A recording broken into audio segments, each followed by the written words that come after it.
আসসালামু আলাইকুম। আশা করি সবাই ভালো আছেন এবং সুস্থ আছেন। আপনি যদি একটু খেয়াল করেন তাহলে দেখবেন ইদানিং নিয়োগের কিন্তু একটু স্পিড বেড়ে গিয়েছে। অনেকে বলেন ভাই নিয়োগ তো আসতেছে না। আমি তো দেখি নিয়োগ একেবারে কমও না। বেশ কয়েকটা দিন ধরে ভালো ভালো নিয়োগই তো দিল। সর্বশেষ গতকাল যে ক্যাবের নিয়োগটা দিল 887 সম্ভবত, বিশাল এক নিয়োগে। এর চেয়ে এত বড় নিয়োগ তো ভাবাই যায় না।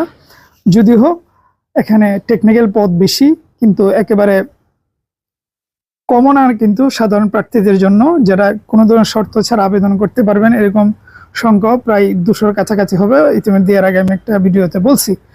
তো আমার মনে হয় নিয়োগের কম হচ্ছে না।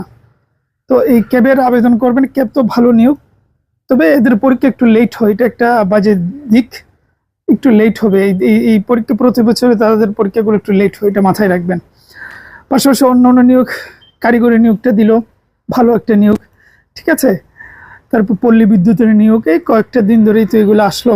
প্রিন্টিংয়ের নিয়োগ এক সপ্তাহের ভেতরে মোটামুটি 4-5টা নিয়োগ আসছে, একেবারে কমও নয়। আপনি সংখ্যা যদি বলেন যে ভাই শত শত তো হয় নাই, 150, 200, 300, এটাও কম নয়। একেবারে ভালো ভালো নিয়োগ, যাদের বয়স শেষের দিকে তারা তো, তাদের জন্য তো আরও বেশি ভালো।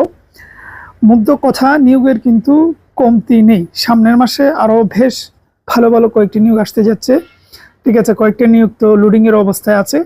তো সব কিছু মিলিয়ে নিয়োগ নিয়ে হতাশ হওয়ার কিছু নাই। নিয়োগ আসতেছে আগামী 1-1.5 মাসের ভিতরে, তো আরও অনেক ভালো ভালো নিয়োগ কয়েকটা আসবে। সুতরাং পড়াশোনা করা উচিত, ঠিক আছে। নিয়োগ নিয়ে টেনশন করা না করে, কারণ ওগুলো নিয়োগ আসলে আপনার হাতে, দেখেন এই নিয়োগগুলোর বাহিরেও কিছু পরীক্ষা আপনার হাতে রয়েছে। যুব উন্নয়ন রয়েছে, প্রাইমারির প্রধান শিক্ষক রয়েছে, অডিটের মতন একটা নিয়োগের আবেদন হয়তো শুরু হবে, কিন্তু শুরু হলেও তাদের পরীক্ষাগুলো একটু কম সময়ের মধ্যে নিবে, যেহেতু এটা রিসার্কুলার অনেক 4-5 বছর বসিয়ে রেখেছিল, সেহেতু এবার আর খুব একটা সময় তারা নেবে না। সব কিছু মিলিয়ে ভালো ভালো কিছু নিয়োগ আপনার হাতে রয়েছে। সুতরাং পড়াশোনাটা করা উচিত, সেইভাবে পড়াশোনা করেন। ভালো লাগলে আমার চ্যানেলটা সাবস্ক্রাইব করে দেবেন, পেজটি ফলো দিয়ে দিবেন। ভালো থাকবেন, সুস্থ থাকবেন।